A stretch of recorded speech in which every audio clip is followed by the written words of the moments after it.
Salve, salve, terceira série. Né? Então, nós vamos dar início à discussão da Era Vargas, é o tema, né, que nós vamos trabalhar no bloco 5, que vocês, né, vão receber nos próximos dias. E para começar a discutir a questão da Era Vargas, nós temos que entender que o Brasil está passando por algumas modificações, algumas mudanças. Né? E a elite fundiária no nosso país, ela não está satisfeita com o rumo da economia. Por quê? Porque o único produto que nós tínhamos para exportar era o café. Então, a grande concentração de produção econômica do Brasil era o café. E o que acontece? O café está em crise, né? Os preços estão baixos e, com isso, essa elite cafeicultora começou a ter redução dos seus lucros, né? Aí vai começar a contestar o sistema, exigir mudanças na estrutura política do país, não na estrutura social, na estrutura política. Então, nós vamos viver nesse primeiro momento aí da Era Vargas, né, a Revolução Constitucionalista de 1932, também conhecida como Revolução de 1932 ou Guerra Paulista, que foi um movimento armado ocorrido nos estados de São Paulo, Mato Grosso do Sul, Rio Grande do Sul, entre julho e outubro de 1932, e tinha por objetivo derrubar o governo provisório de Getúlio Vargas. Né? Quando acontece o fim da República Oligárquica e acontece um processo eleitoral, Vargas deu um jeito de assumir o poder. E nesse processo era para ser um governo que a gente chama de provisório, porque ele teria que preparar novas eleições. Né? A função desse governo provisório foi isso. Só que ele foi ficando um ano, foi ficando 2 anos e nada dessa chamada das novas eleições. Então saímos de um governo provisório para um governo propriamente dito, né, constitucional, seria mais ou menos assim. Aí o que acontece? Né? A população não, os cafeicultores, junto com a classe média paulista, bem como do Rio Grande do Sul e do Rio Grande do Mato Grosso do Sul, começa a questionar esse governo que de provisório não tem nada e estava se efetivando no poder, aproveitando o momento para manter-se lá firme e forte no poder. E também esse movimento constitucionalista queria que acontecesse uma Assembleia Nacional Constituinte. O que é isso? Formação de uma Câmara de Deputados e Senadores, a escrita de uma norma, né, de uma lei que é chamada de Constituição e assim por diante. Né? Para melhor compreensão, então a gente tem que entender quais são os aspectos políticos e econômicos que o Brasil está vivendo nesse momento durante, né, a ação constitucionalista de 1932. Então, na economia, nós temos o preço do café despencando no mercado internacional, o governo teve que comprar milhões de toneladas de sacas de café. E para não afetar o mercado interno, porque se pegasse esse café que era voltado para a economia externa e inserir aqui no mercado interno, nós teríamos duas crises. Quais são essas crises? Nós teríamos a primeira crise, que já está aqui, que é o preço do café no mercado externo, e nós teríamos a queda do preço do café no mercado interno também. Então, por isso que eles optam em fazer a queima do café, né? E o governo também vai limitar as áreas de plantações, né? Por quê? Porque eu estou tendo excesso de produção, e excesso de produção faz com que esse preço no mercado também caia muito. Então, a elite cafeeira viu o lucro deles irem, né, ao chão, né? E os paulistas ainda estavam insatisfeitos com o interventor do Estado. Porque o que eles queriam? Eles queriam poder escolher o seu governador. Mas Getúlio Vargas não fez isso no governo que era para ser temporário. Ele fez o quê? Ele enviou interventores para todos os estados. Pegou pessoa lá do sul, mandou para o norte, do norte mandou para o oeste e assim por diante. Pessoa que não conhecia a realidade, que não sabia como que estava a situação e essas pessoas vão encontrar muita dificuldade para administrar, né, os estados.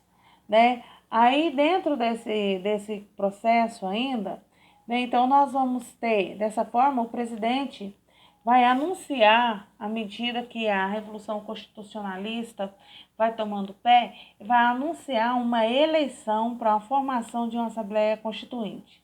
Para quê? Para, né, que não houvesse confronto armado entre a população civil e os membros do governo, né, federal. Mas não adiantou só falar que ia ter essa chamada. Os estudantes foram para a rua, junto com a classe média, junto com profissionais liberais, começaram a se manifestar e começaram realmente a movimentar-se para confrontos armados. Nesse processo, num desses confrontos, 4 estudantes foram assassinados e levaram o apelido MMDC. Por quê? Por causa do sobrenome deles. Primeiro estudante, Martins, o segundo, Mirigaia, o terceiro, Drauzio e o quarto, Camargo. Então, batizaram esse movimento de 9 de julho de MMDC, né? Que nós estamos falando do quê? Dessa Revolução Constitucionalista. Após 3 meses de confronto lá em São Paulo entre os membros do MMDC e o governo federal acaba saindo vencedor desses confrontos, né? E os paulistas se renderam. Outro fato importante, marcante do governo Vargas, que é importante que vocês entendam, que é a questão do corporativismo.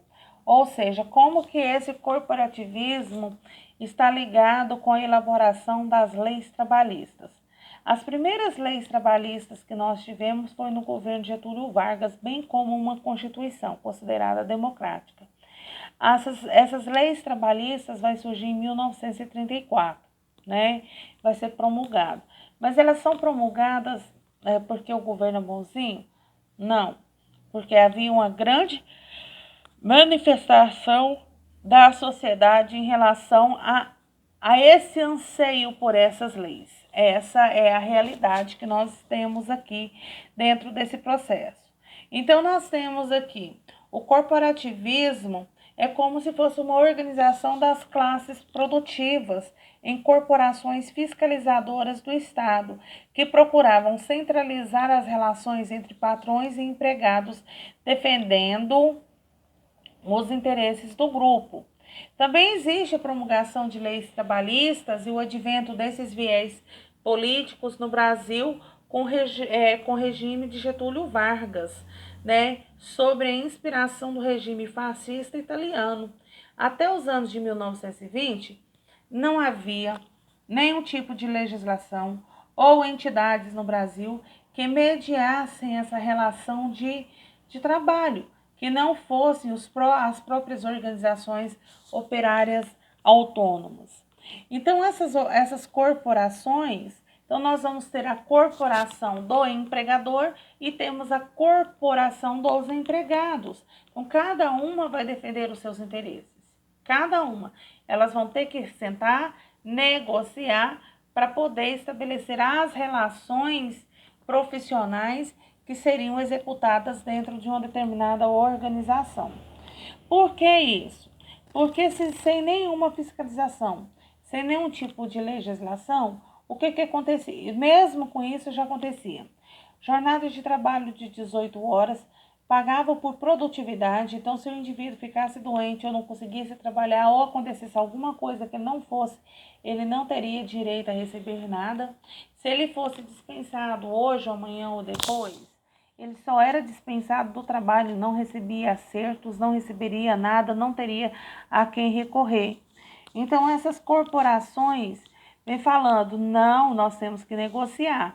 Então, vamos negociar. Você precisa desse fulano para poder trabalhar? Sim, preciso. Mas aí, como que vai ser o regulamento?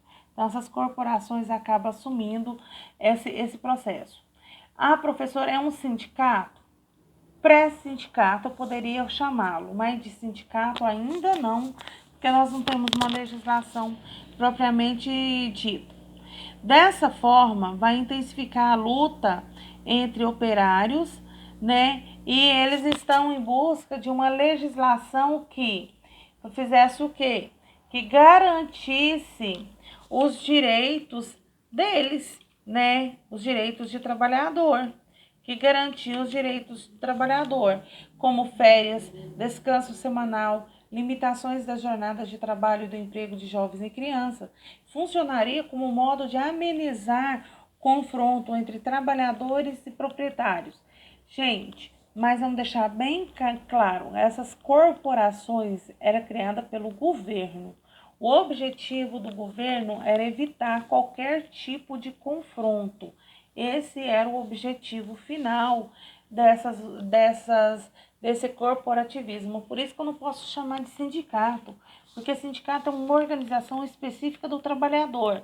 Aqui quem organiza isso não é o trabalhador, quem organiza isso é o governo. Bom, à medida que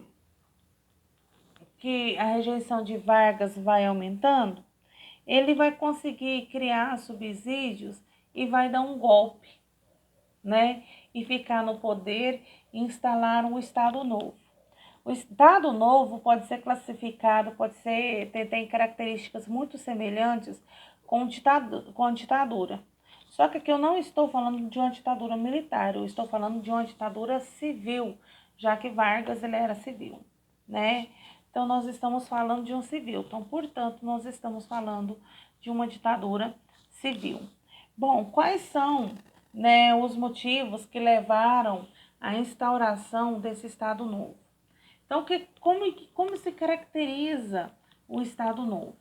O Estado Novo caracteriza-se por um regime autoritário, estabelecido no Brasil em 10 de novembro de 1937, com um golpe liderado pelo presidente Getúlio Vargas. Por esse regime foram eliminadas, olha só, eliminadas, né, as resistências existentes nos meios civis e militares para que Vargas continuasse no poder. Então, se eu ou se você fosse contrário ao que Vargas estava falando, fazendo, né, a gente podia passar por um processo de desaparecimento, processo de tortura, processo de morte e assim por diante, tá? Após a vitória dos aliados na Segunda Guerra Mundial, né, o Estado Novo vai chegar ao fim. Não é porque, né, tá sendo bonzinho. Não, porque o fim da Segunda Guerra Mundial, onde os Estados Unidos saem vencedor, qual que é o maior símbolo? A democracia. Então, aí por isso que o Estado Novo vai ter fim. Por quê? Porque esse processo, né, lá da Segunda Guerra Mundial, derrotar o nazismo, derrotar o fascismo, né? Isso vem fundamentando-se na importância do quê? Da democracia. Então, se todos os outros países estavam com essa bandeira de democracia, Brasil não poderia ser diferente, né? Qualquer dúvida, estou à disposição, é só vocês me procurarem, tá? Tchau, tchau, fiquem bem.